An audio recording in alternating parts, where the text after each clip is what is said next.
The vendors are trying to find the problem space as the problem they can solve. Leave me alone! I'm slacking! Go away! So yeah, let's do a show. Okay. Here we go. Today is December 22nd, 2014, and this is episode 98 of the Defensive Security Podcast. My name is Jerry Bell, and joining me tonight, as usual, is Mr. Andrew Callett. Good evening, Jerry, and let me say, Merry Christmas. It is Christmas week. Yeah, likewise, Merry Christmas. Merry Christmas to everybody listening. And if you don't celebrate Christmas, well, then we're sorry, we just offended you, but we withdraw our Merry Christmas merriment. Yeah, in a benign and polite fashion. Oh, well. Whatever. We might have to edit that then. How about Happy Ramahana Kwanzmas? So whatever you may celebrate this time of year. That's true. And Happy New Year. And any other politically correct statements we should be saying here. There you go. Indeed. So, yeah, as usual, the thoughts and opinions we express on this podcast are ours and do not represent those of our employers, past, present, or future. It's back to just you and I. Last week that's right. we were guests on another podcast, and then they sent us the audio, and then actually other way around. I sent them the audio. Oh, see, look at that. That's right. So hopefully that wasn't too jarring for everybody. That's not something we're going to do all that often, but occasionally it's fun to just get some other folks in the mix. That's right. Reach out and have some fun. They invited us, and it'd be impolite to not accept. That's right. Oh boy! So let's jump into some stories so we can get on with this.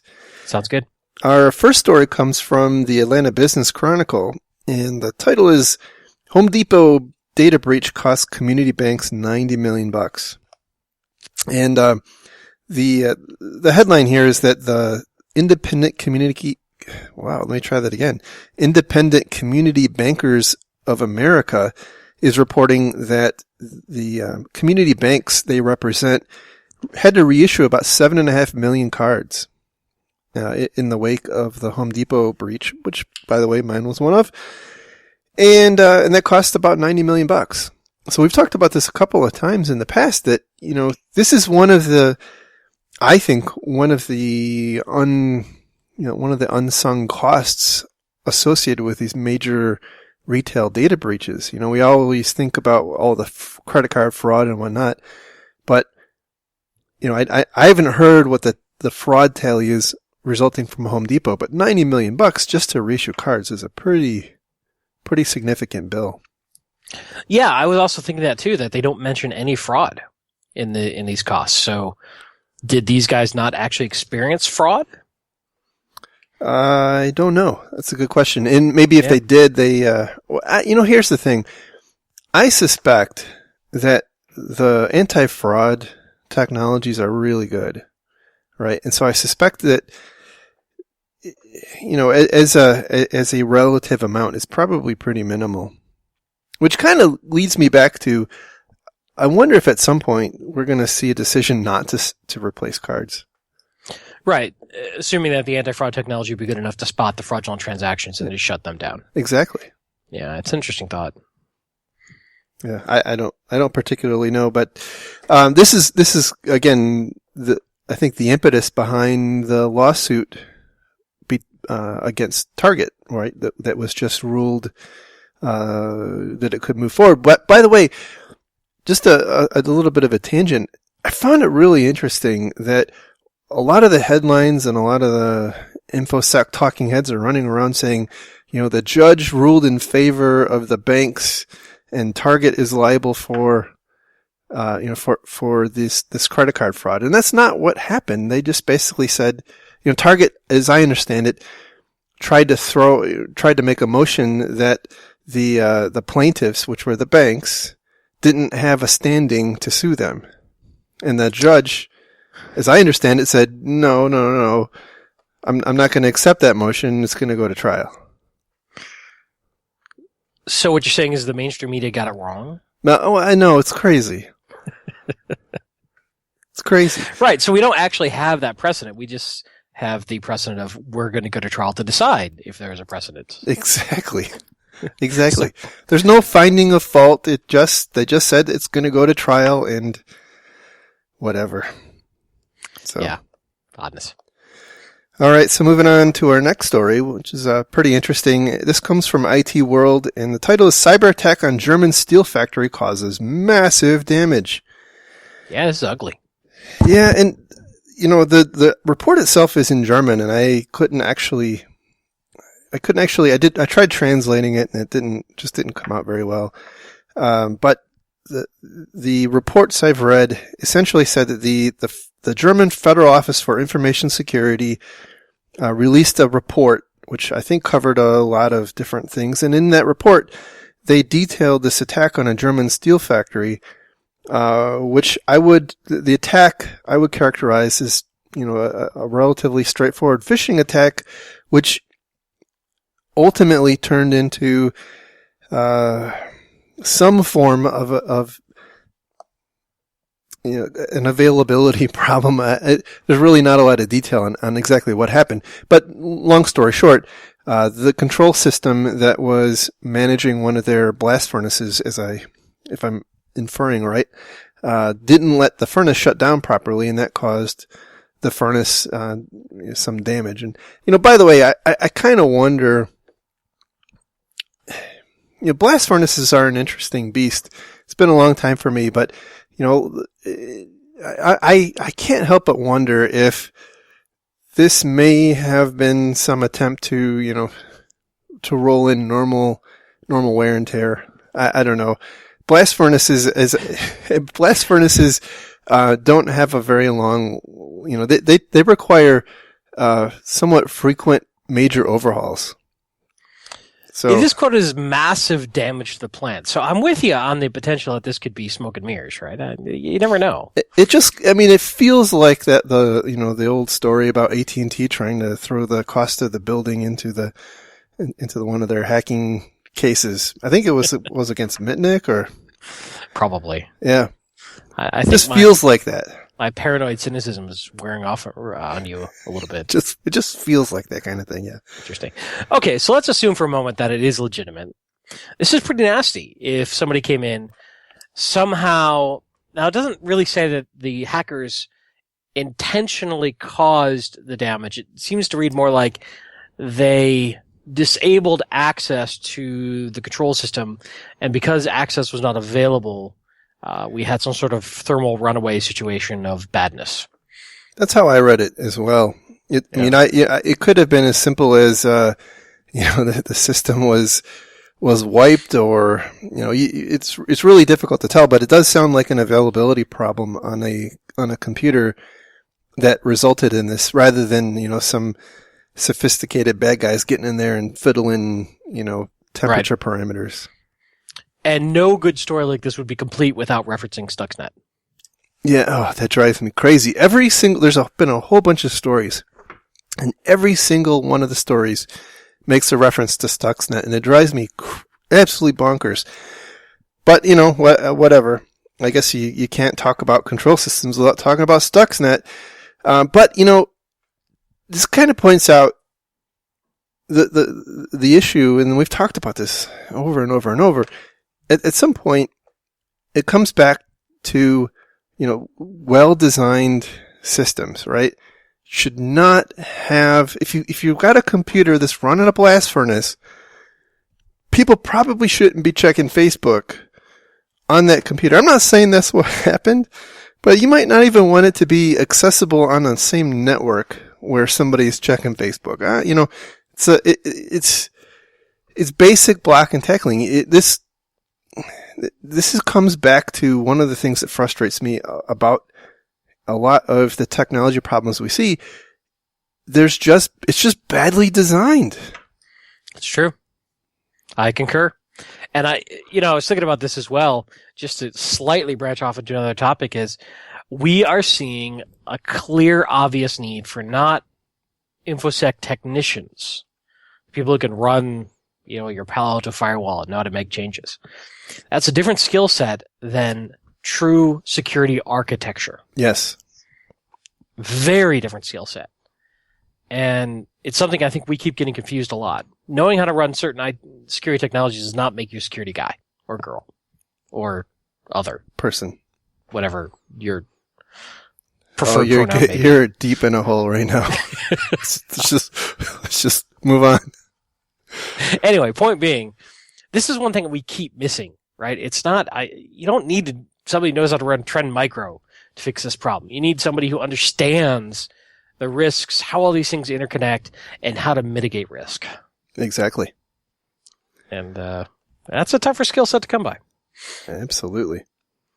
So I think this is a bit of an interesting story in that this is very large amounts of physical damage caused by some sort of hacking incident. And hopefully more details will come out. Yeah, and maybe we can do a better job of getting that document translated. I don't know if there's more detail in it or not. That would be a possible source of more information. So we'll work on that for next time maybe. But moving on to another phishing story. This time it's ICANN. By the way, are we seeing a trend in how these attacks initiate? I think we are. We might be. We might be. So this comes from CSO, and the title is ICANN targeted by spear phishing attack, several systems impacted. So the story goes that in late November, a couple of ICANN employees were spear phished and had some of their credentials stolen. And allegedly the phishes were spoofing the ICANN domain. So, don't exactly know how, specifically how that worked. Do they allow whatever?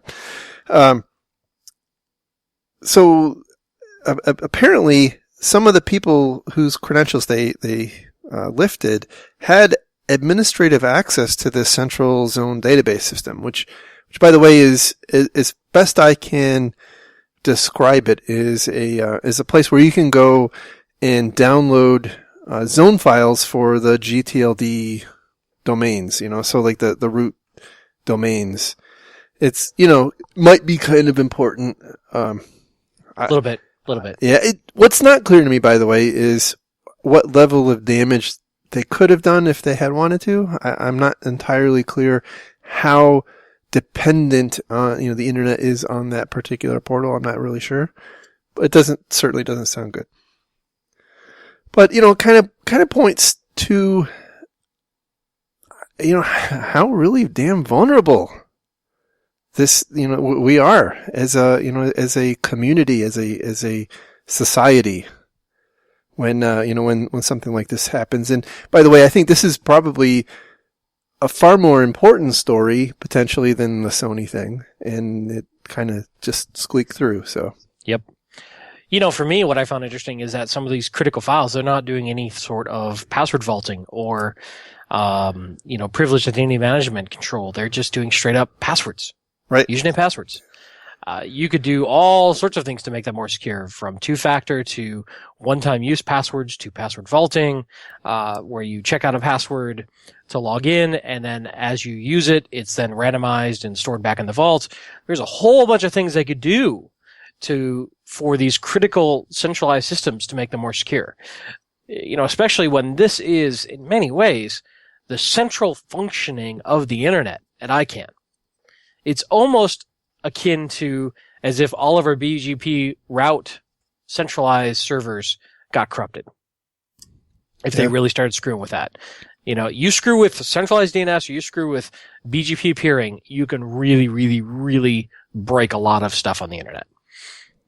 Yeah, and that what's not really discussed in here, which I'm actually kind of happy about, is there was no attempt at attribution, thank goodness. But I do wonder, what was the objective of the intrusion? There didn't appear to be any, anything done. They poked around and they may have copied some data, but at the end of the day, it sounds like most everything they got was public at some point, except for some passwords, which they went expired. So, well, who knows? Maybe they got caught early enough before it got too far down the chain. Certainly possible. They don't really tell us that in what they published. Yeah, definitely possible. But I guess we should also give them kudos that apparently they did discover this. Yeah, and publish incident information publicly, which we really appreciate. Right, absolutely. So and, kudos. Going back to the last two stories, again, the origination of this attack came via email as the vector with spear phishing and phishing. And this is one area where there are technology and tools out there that can help. I don't know that we're deploying a lot of them very well. A lot of people argue that this can only be combated through user training and user awareness. Certainly, give that a shot, but there are some tools you can do to supplement that in terms of, scanning inbound email for specific signs of phishing. Like here, they faked a domain in some way. That probably would have gotten picked up by some sort of good, solid anti-phishing technology at the email level.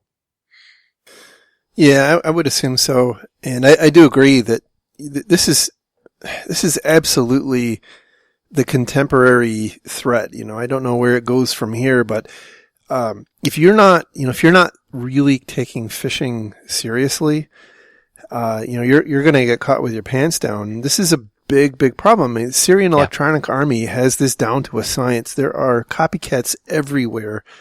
It's a really, really easy thing to do. And I think people, I'm sorry, I'm gonna be a little controversial here. I think user awareness training, while interesting, is not a solution to this problem. User awareness training will take your phishing click rate down from, let's say, 30% to 15% or something like that, which is awesome if you're worried about, how many workstation rebuilds I have to do every quarter. And I want to cut that number in half so I can train people.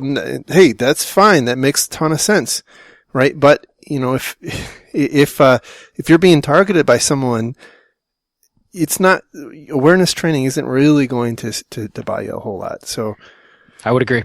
I'm not saying don't do awareness training, but if that's your only avenue of protection, you are screwed. Yeah. And you got to back it up with technical controls. Yeah. And I'm not talking, I don't think either of us are talking blinky boxes. I think we're talking about well-designed systems, the right levels of separation and isolation and things like some that. blinky boxes. There are some decent blinky boxes out there. Oh, really? Hey, they're not perfect, but yeah.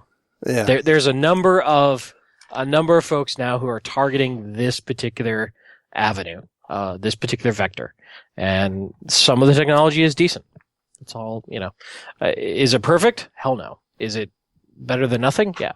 And we, back to the old defense in depth, the more layers that have the chance of catching this stuff, the more I cut down the noise, the easier it is I can find the signals. Yeah, fair point. So, I'm not endorsing anybody, but for instance, Proofpoint does an interesting job, and they're not perfect, of looking at inbound emails, looking at links in emails, going back, checking what those links are, seeing what they are, trying to figure out if they're malicious, and, rewriting those links before people can click on them. I think that's great. So, if that takes out half of those guys, awesome. Mm-hmm. As an example. Sure. All right, so moving on to our next story. This one comes from Gizmodo, and the title is Sony execs knew about extensive IT flaws 2 months before the leaks. It's pretty lengthy article, and it, unfortunately, as I think, relies on some of the email that leaked, and looks at some communication between in their internal audit group and in other parts of their business, and so I feel a little dirty talking about it, but I think it's an interesting case study, because I don't, and I've said this before on past shows, I know it looks really ugly, like Sony was really out of control, but I'm not entirely convinced yet that that's actually the case. I mean, some other people may have other information that says that, but so far what I'm seeing looks kind of normal, like what you'd see most anywhere. And so basically what they're describing here is that Sony had outsourced their security function to some unnamed third party. And in late 2013, they brought that back in-house. At the same time, there was a Sony, a parent company, Sony, I think they call it GCERT, Global Security Incident Response, to kind of oversee things. And what they detail was some really interesting and odd kind of back and forth. Like the third party provider didn't tell this new corporate incident response monitoring function all the devices that they should look for, and and I have to wonder, well, would you expect a third party to do that? This left me wondering, or it left me with a lot more questions than answers, and I didn't walk away from this particular article thinking that they were completely out of control. I don't know, what do you think? Yeah, I would agree that the problem that we're having right now is you've got a whole lot of people who don't normally cover information security or IT getting involved in this story. And you got a whole lot of folks who have never seen how the sausage gets made. And so when you start laying bare all this information and you're looking for juicy drama, you're going to focus in on those things you think are legitimately scary. Right. I've been involved in a lot of different IT organizations, both from internal and external, as either a sales engineer or a consultant. Most of the time, if you really pull them apart like this, you're going to see similar stuff. Yeah, that's my point. It's really hard to do this right. Or right's maybe the wrong term. In a way that would stand up to external scrutiny of people who haven't been there, done that, been in the trenches.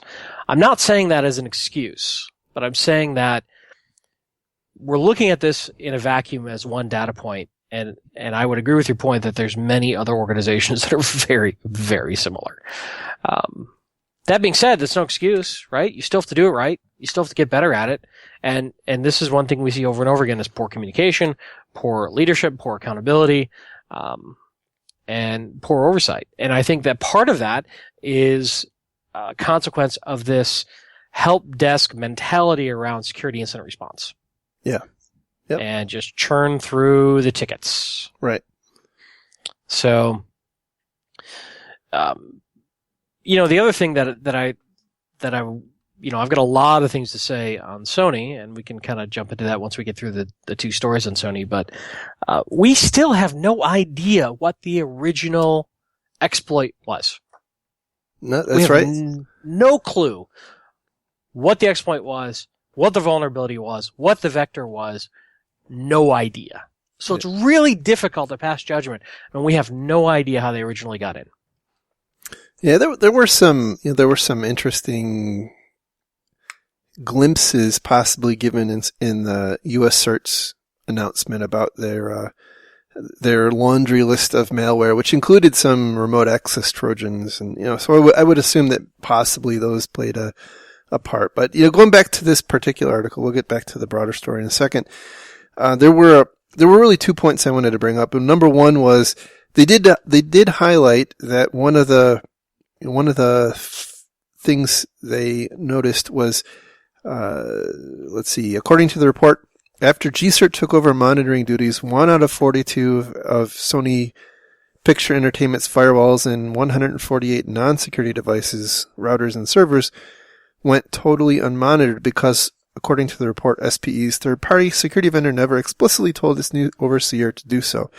So this goes back to, what I think it's, control number 1 in the critical security controls. Inventory management is really, really important. And it's also very difficult. I don't think I've ever seen anybody do a good job of it. But, we do have to keep trying. And, the other point I'll bring up is that there was a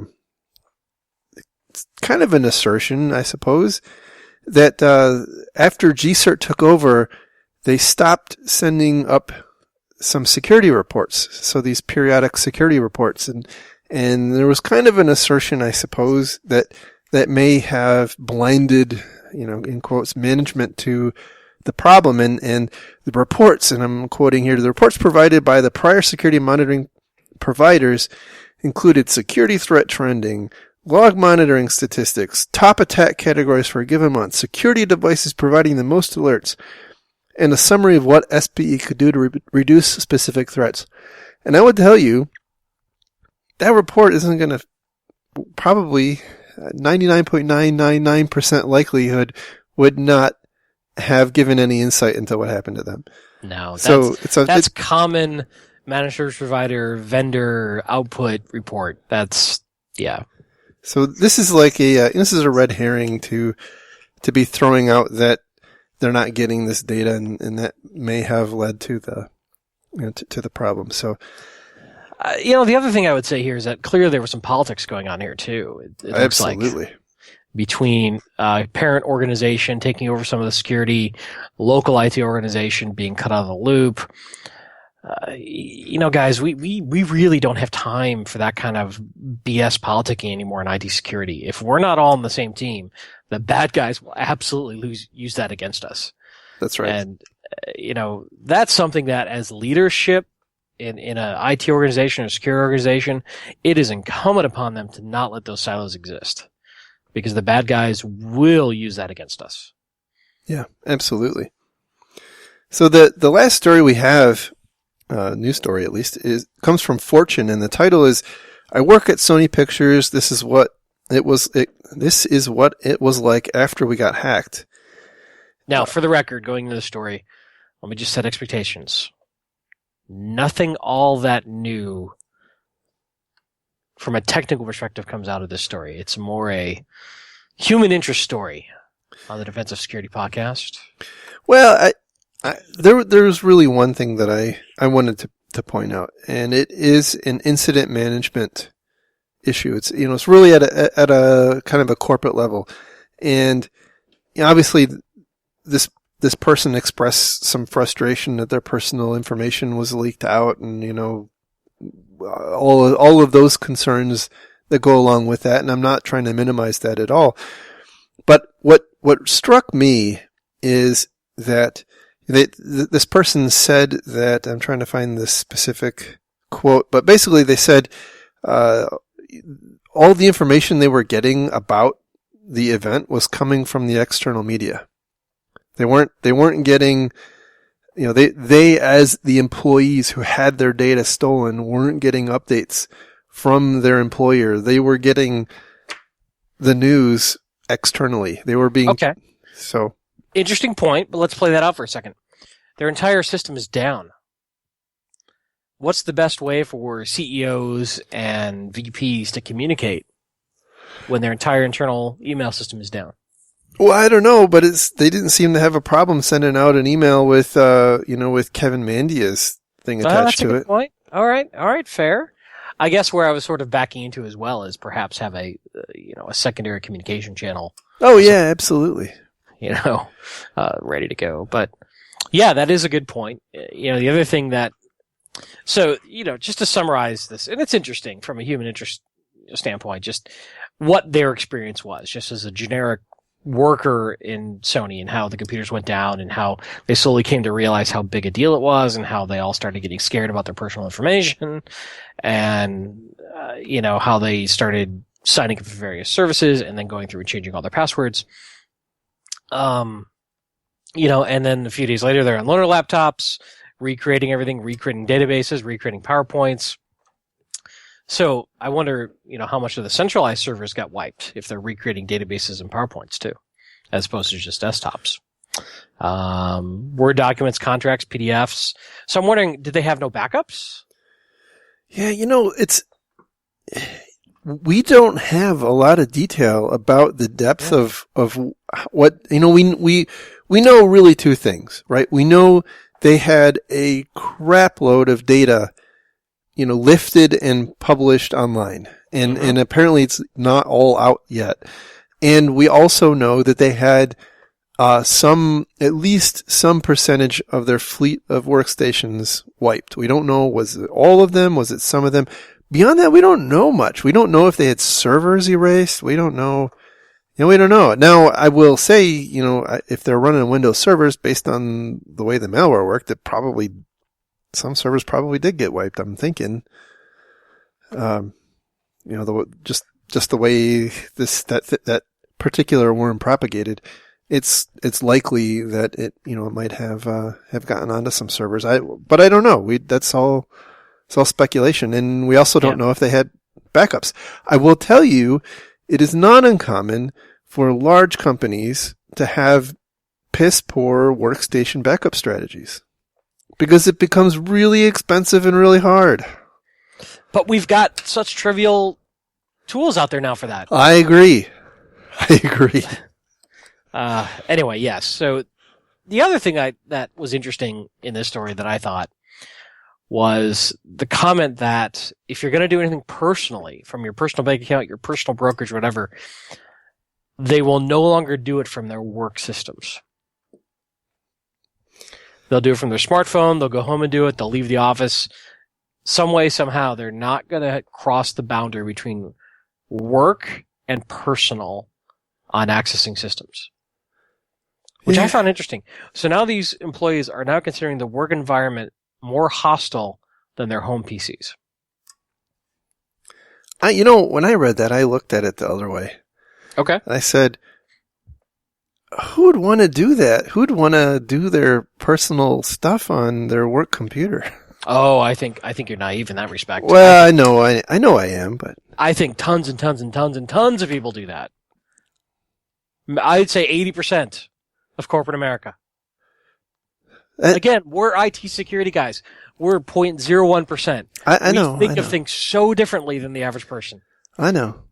I think the vast majority do it. Oh, I agree. And I also, I think this is a two-way street, to be honest. I think companies, and I'll be controversial, I don't think companies should let employees do personal stuff on their work computer. And I don't think employees should want to do personal stuff on their work computer. And, for different reasons, and I hear you, but this was a debate that's done. Oh, I agree. We had this debate in the late 90s. I know, and I think it's coming around again. Well, I think this actually plays a little bit into BYOD. Yeah, too. I knew you were going to go there. God damn it. Or BYOD, I should say. BYOB. Well, that too. With the way things are going. Because if I start seeing that my work environment is hostile and things like this can happen, I don't want to bring my own iPhone in and have it hooked up to your network with your code running on it to control and wiping it. No, you wanted me to have a phone, give me a phone. And then you can do whatever you want with it, I don't care. Right. But, then that is fighting against the laziness factor of people not wanting to have two phones, a personal phone and a work phone.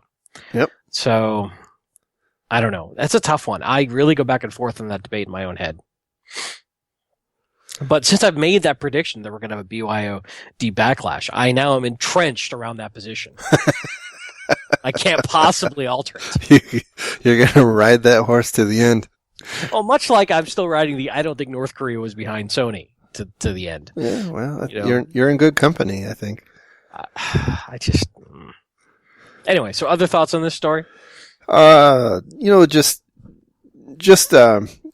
I'll go back. Back to the whole mixing of personal and business, personal work on business. It becomes kind of a custody thing. I don't know if this has been litigated or not, but let's just hypothesize for a second. And say, okay, so you have, I think there were a couple of thousand people in Sony, right? And some percentage of them are doing their banking and all kinds of other crazy stuff on their work computers. And, so let's say that, their non-business personal information as a result of this hack got compromised. What kind of liability does Sony additionally carry because these employees non-work related personal information that was coincidentally on this system because of their use. Does Sony bear any liability for that information being disclosed as a result of their potential negligence? Right? I'm not speaking in definitive, right?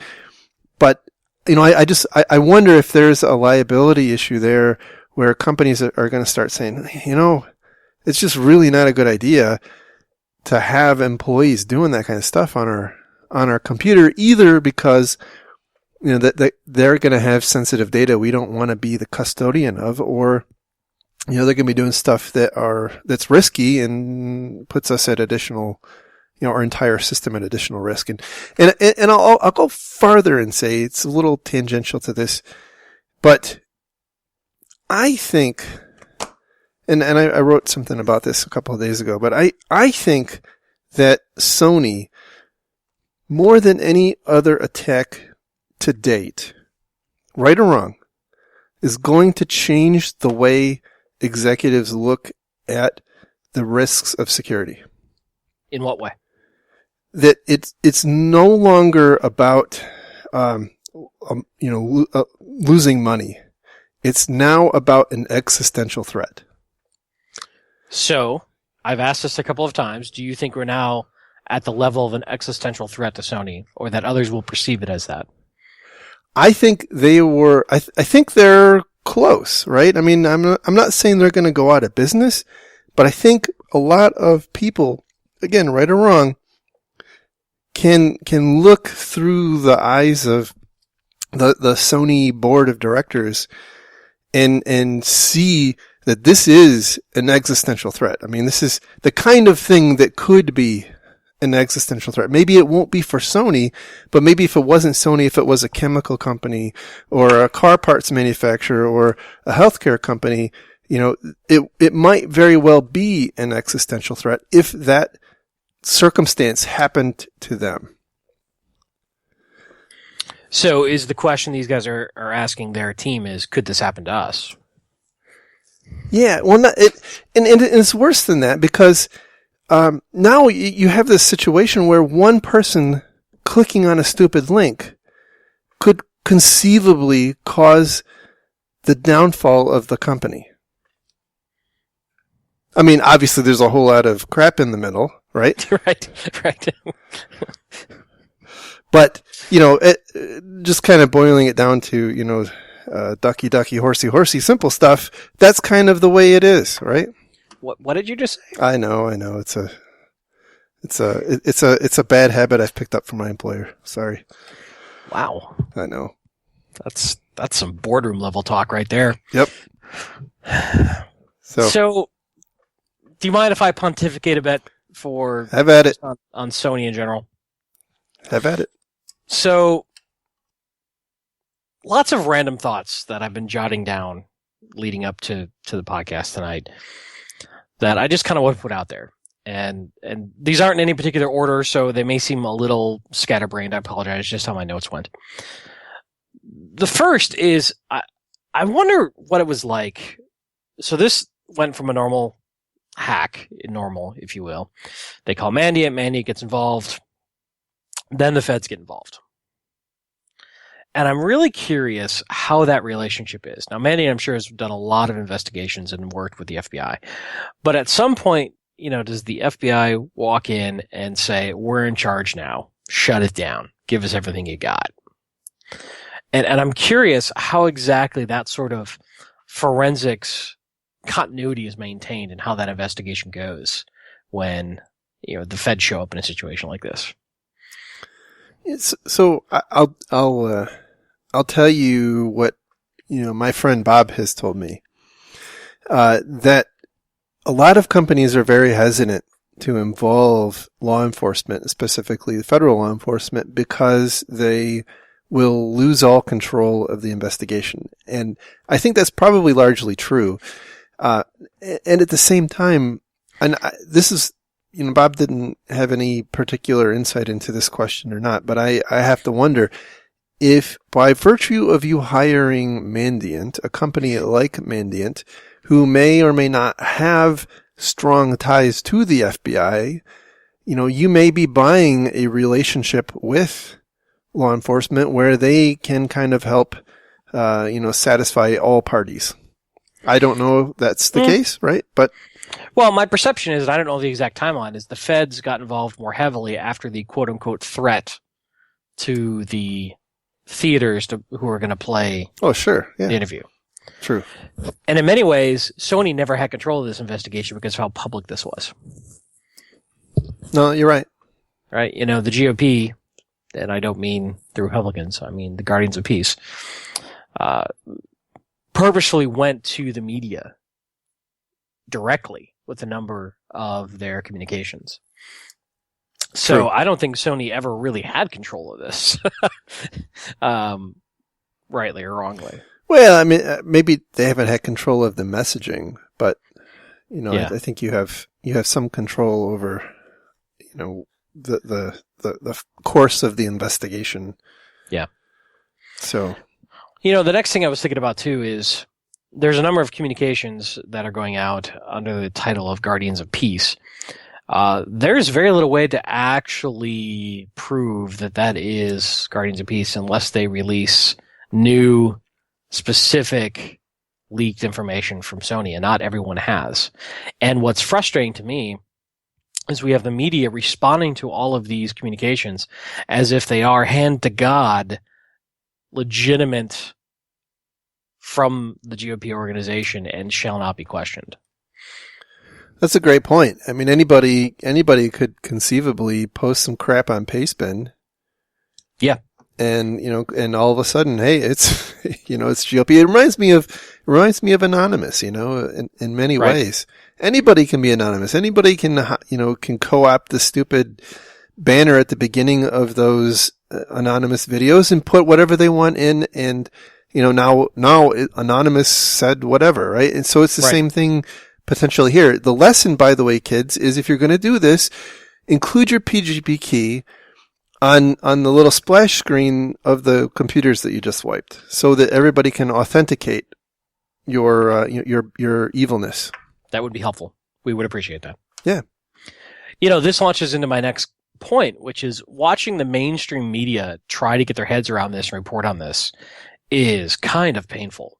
And, the key point I want to make is that they're getting a lot of stuff wrong, and they're becoming their own echo chamber.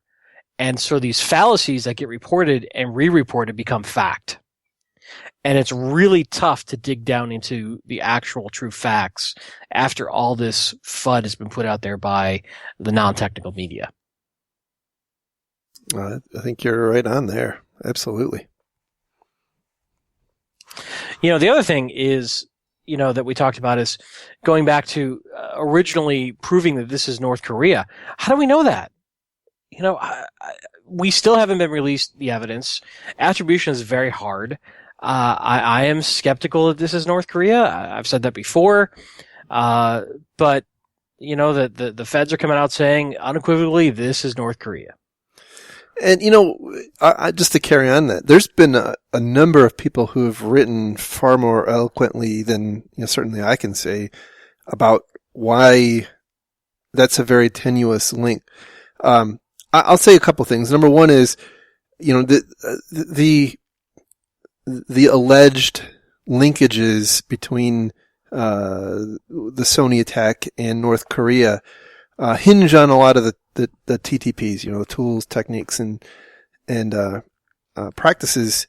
And when you look at the tools, at least, there's been a lot of dissection about that, about those tools, and there's not a lot of commonality. There's not common code. There's questions about the language that it was compiled in, and which obviously that's all kind of ephemeral. You can make it whatever you want, but it just doesn't. There seems to be a lot more questions than answers, and I'll be perfectly blunt, and I suppose this is a tinfoil hat kind of thing to say. To me, it sounds a lot like parallel construction of evidence, where we know, post Edward Snowden, right? Let's just be honest. We know that there's a whole crap load of monitoring and surveillance capability. So it's entirely likely that the NSA or some intelligence agencies around the world probably saw things coming in and going out, and maybe they can do a really good job of attribution that way. I don't know, right? Well, yes, that's a very good point. That there could very well be other sources and methods that revealed the source that they can't talk about, so they are using smoke and mirrors. Right. But here's a legitimate question I have for you. And this is something I don't know that I have my arms around yet. But how would you legitimately prove attribution to a nation state? What evidence would you accept? That's a good question. Right? At the end of the day, how do you really, really prove that? To the level that we're having State Department level involvement, at nation state to nation state levels of communication here. And, secondarily, if you're Sony at the end of the day, do you really care? Sure, you have a generic interest in it, but does it really change your incident response, your recovery, your continuity, anything, knowing that it was coming out of China, North Korea, or Bob down the street? It doesn't change the facts on the ground of what you have to deal with. Yeah, so there might be. Now, I just to go back to some things you said earlier, I think, for better or for worse, and I don't think this is a net good thing, but I think that the Sony thing has been co-opted for political purposes on both sides of the aisle. I mean, you have, President Obama has, spoken 3 or 4 times at least about this. You got Newt Gingrich running around trying to whip up a cyber war. And there's everything in between. So it is becoming a political thing, and it's becoming its own thing, right? It's like, Sony who, it's cyber war between the North Korea and the US. That's Sony's like falling into the background. So that's an interesting attribute.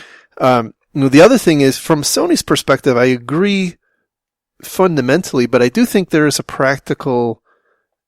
have a practical interest in some level of attribution, because I would guarantee they're going to try to make an insurance claim. And depending on how it is categorized, they may or may not get coverage. That's an interesting point. I hadn't considered that.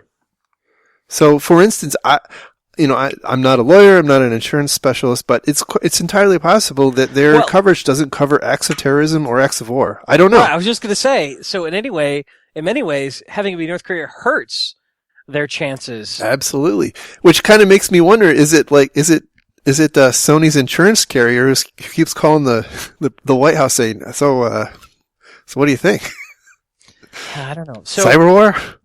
I guess at the end of the day, I'm really wondering, and I really hope someday we find out, what is it that was such definitive proof? And what is it that, looking at the forensics data, gave them such surety? And, this leads to my next thought, which is, okay, let's say you're going in to do the forensics, and you want to figure out who did it, and you're going in with the presupposition that it's North Korea.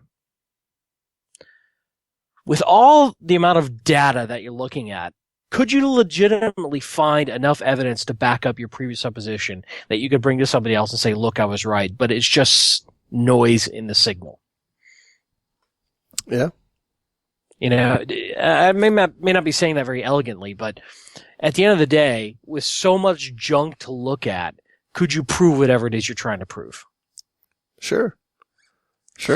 And the next thought I had on that is, and by the way, I'm not in any way saying that Mannion or anybody else is going in with that presupposition. I'm just saying, just in general as a thought exercise. So let's say this isn't North Korea at all. Why would the U.S. government and the FBI come out and say it is North Korea? What do they have to gain by doing that? Yeah, I've thought about that too, and I don't know. It's obviously a political thing, right? Because everybody seems to be throwing caution to the wind. There's, I guess today there seemed to be a softening of the message. That it wasn't actually terrorism; it was an act of cyber vandalism. which is, a funny term to me. But so maybe they're backing off a little bit. But to me, it just seems like it's just totally become political. Yeah, I don't know. And now, late breaking news today, North Korea's internet connectivity appears to be offline. That's getting a lot of press, and people are sort of going crazy about that. I did a little investigation because I used to be a network jockey, and some interesting things around that.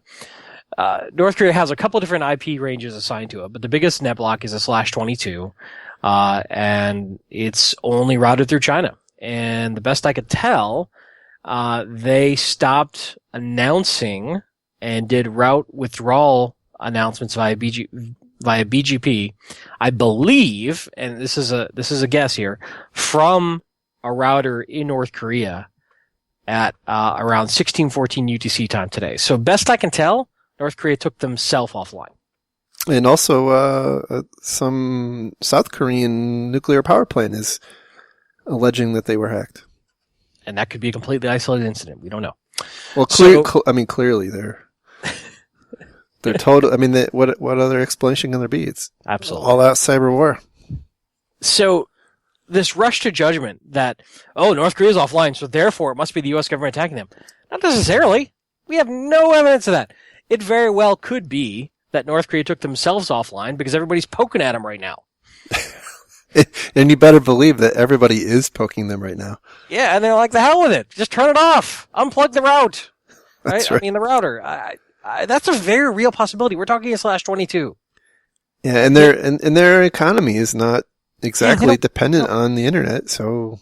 The other option is they only route through China. They only have one hop to China, and then China distributes out. I mean, China could have turned them off for whatever reason. I don't know. Maybe China's like, because it's not like this is null routing. There is no more route in the core routers to their address space. There's nobody announcing for them right now on BGP. And I'm sorry if you're not familiar with BGP architecture. I'm going deep into the weeds here.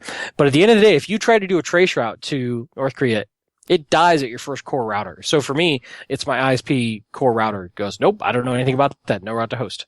So it's not like it's a big firewall is blocking everything. They just stopped announcing their address space to the internet. And that's not necessarily something we did. That's, I haven't checked this from all over the world, by the way. Maybe Europe can get to them and we can't. I don't know. It's possible that just our ISP stopped announcing for them, I guess.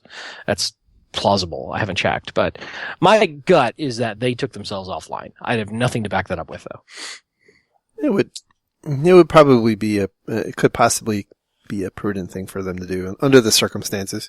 The other thing is North Korea make offline all the time. We don't know. Oh, this could be like good point, right? This could be a shark attack suddenly gets reported, and we have no. I've been actually trying to figure this out. There used to be much better monitoring tools for how often things flapped on BGP, and I've been out of that side of networking for so long, I've lost track of all the good tools. But we have no idea how often North Korea goes offline. They could go offline every month. Clean the internet pipes. We don't know. Exactly. Right? This could be completely coincidental. Exactly. This is going back to, again, one data point, and all the mainstream media just jumping to all these suppositions just drives me crazy right now.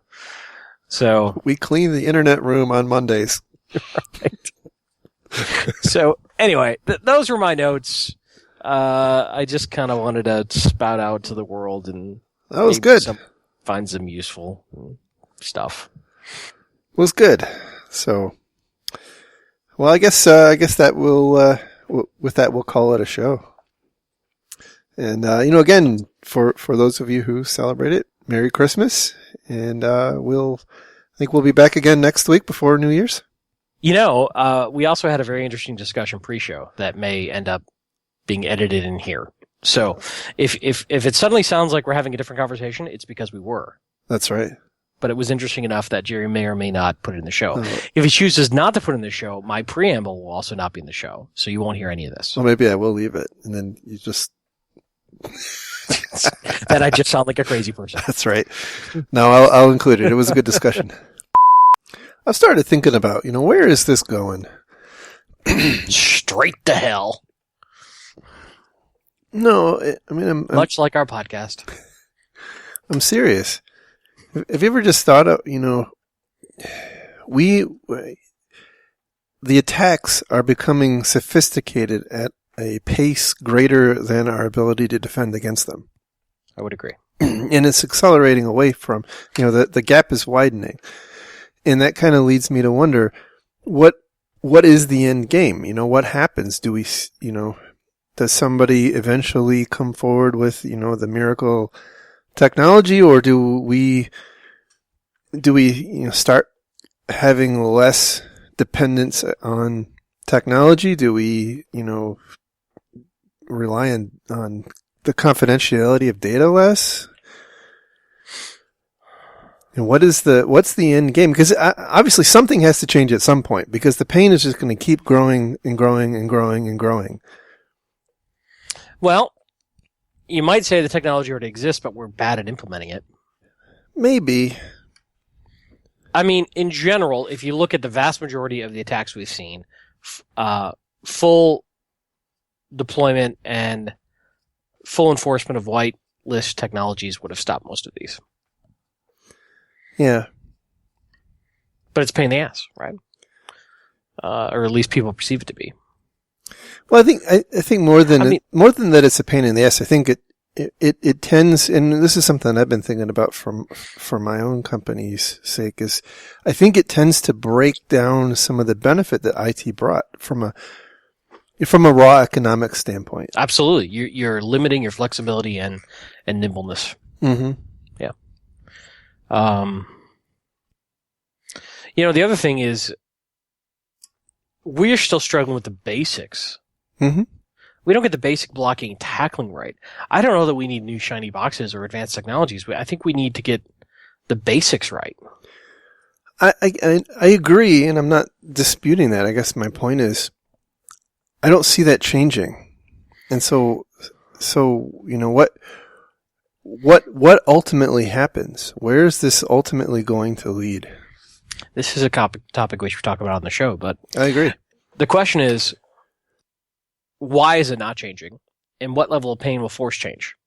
If you're saying there's going to be a catalyst event that's going to force change, I would say, okay, we already know what to do in many respects, and we suck at it.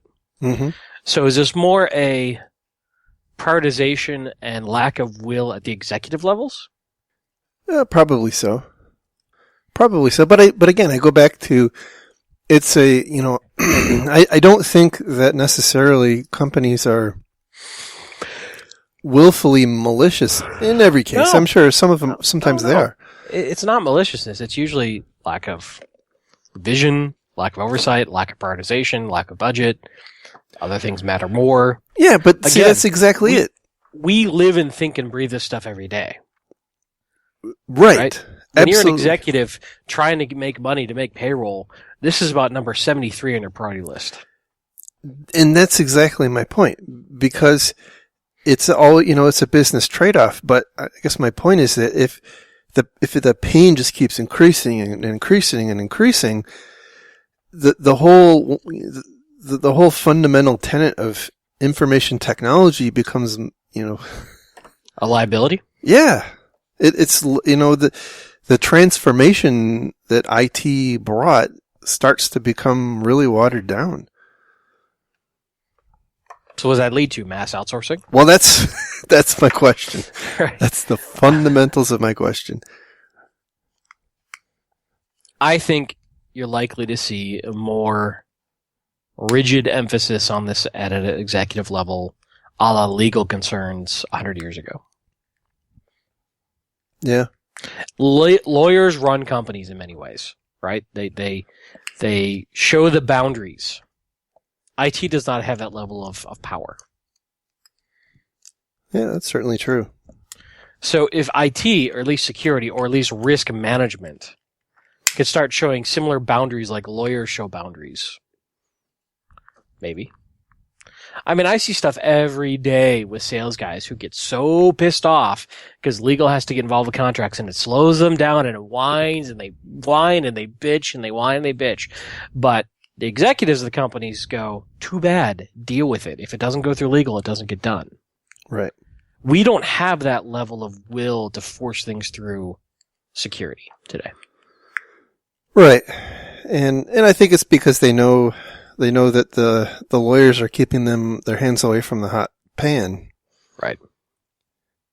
And, they're not even convinced that there's a pan there when we warn them about stuff, right, let alone that it's hot. Yep. I don't know. So anyway, back to your wrapping up. Yep. So anyhow, we definitely appreciate everybody listening. I know are quite a few more of you now than there used to be. So welcome to the show, and thanks to those who have been hanging out with us for a long time. If you have any thoughts or opinions or ideas for us, send us an email to info@defensivesecurity.org. You can find the show notes, including links to the stories we talked to, on our website at www.defensivesecurity.org. You can follow the show on Twitter at DefensiveSec. You can follow Mr. Callett on Twitter at Lerg. It's Lerg, by the way. And you can follow me on Twitter at MaliciousLink. And by the way, this has come up a couple of times. Twitter is a really great place to get kind of real-time news. So, if you're not there, it's kind of an interesting opportunity for you to get plugged in. So, I've had a discussion with a number of people recently about where do you get news, and Twitter is a really great place for that. So, with that, Merry Christmas, and we will talk again next week before New Year. So, thanks very much. Have a great week, everybody. Thanks for listening. Take care. Bye.